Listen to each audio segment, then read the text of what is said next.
Now to an altitude of 5 miles, we can see all of the city of Coon Rapids. You're now sharing a space of 23 square miles with 61,000 other people, or about 30,000 people if you're worshiping in Andover. You personally represent maybe 0.02% of the population of this area. The overwhelming majority of people sharing this space with you know absolutely nothing about you and will never know or care, in fact, whether you're alive or dead. At an altitude of 60 miles, you can see all the Twin Cities metro, and it no longer matters whether you're worshiping in Andover or Coon Rapids. You're now one of more than 3 million people sharing an area of almost 3,000 square miles. The fraction of space that you personally occupy and the percentage of the population you represent are so ridiculously small that it's no longer worth even trying to express that number.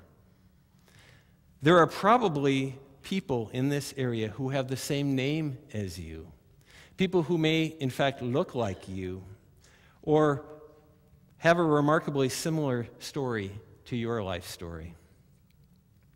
Well, we're at 500 miles up now, and you can see the entire state of Minnesota.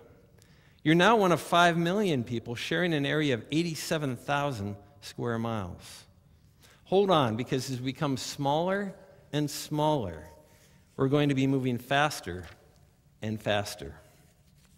At 2,000 miles up, you're one of 307 million people sharing the 3.5 million square miles of the United States.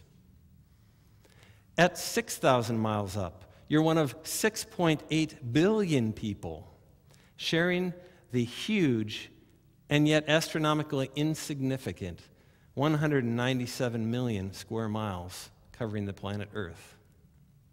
Traveling away from Earth and through our solar system, our home planet seems pretty small compared to some of the larger planets. Saturn's surface area is almost 17 billion square miles, almost 100 times the surface area of the Earth. If we set the Earth next to the Sun, it would seem even smaller, only a tiny dot next to the more than 2 trillion square miles of the Sun. Within our Milky Way galaxy, our sun is only a tiny speck compared to other stars like Betelgeuse. There are probably, in fact, 100 billion other stars in our galaxy alone. The largest stars we've observed in other galaxies in comparison reduce our sun to something that can't even be seen anymore. If you look at a tiny portion of our night sky, observed with the Hubble telescope, you can see not just other suns, but other galaxies. The large galaxy in this image contains about 8 times as many stars, about 800 billion stars, as in our own Milky Way galaxy. There are probably hundreds of billions of galaxies in our universe, of which we occupy one extraordinarily small part. That's how very small we are. Let's come back then to planet Earth. And now we're going to be traveling backwards in time. The population of the Earth in 2010, according to the census estimates, is about 6.8 billion. The average life expectancy in the United States today is about 78 years. That means that each of us occupies only a very small portion of the space in the created universe, but also a very small part of the time.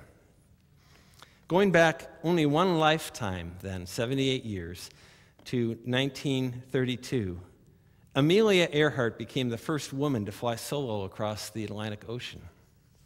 The world population was only about a third of what it is today, around 2 billion people. 2 lifetimes ago, in 1854. The first accordion was patented, and Nebraska and Kansas had just become U.S. territories. The world population was now only about 1 billion. 3 lifetimes ago, in 1776, the Declaration of Independence was drafted. 4 lifetimes ago, in 1698, the steam engine was still being refined. 5 lifetimes ago, in 1620, the Pilgrims sailed to North America aboard the Mayflower. Jumping now 10 lifetimes ago, in 1230, the native people who were to eventually form the Aztec Empire were still a nomadic people, a distant 250 years yet from the height of their empire. The world population was less than 500 million. 20 lifetimes ago, in the year 60 A.D., we're just half a lifetime past the crucifixion and the resurrection of Jesus. Most of the Gospels probably haven't been written yet. The Apostle Paul is still in Roman custody, and the Apostle John still has about 30 years before he's going to be exiled to the island of Patmos.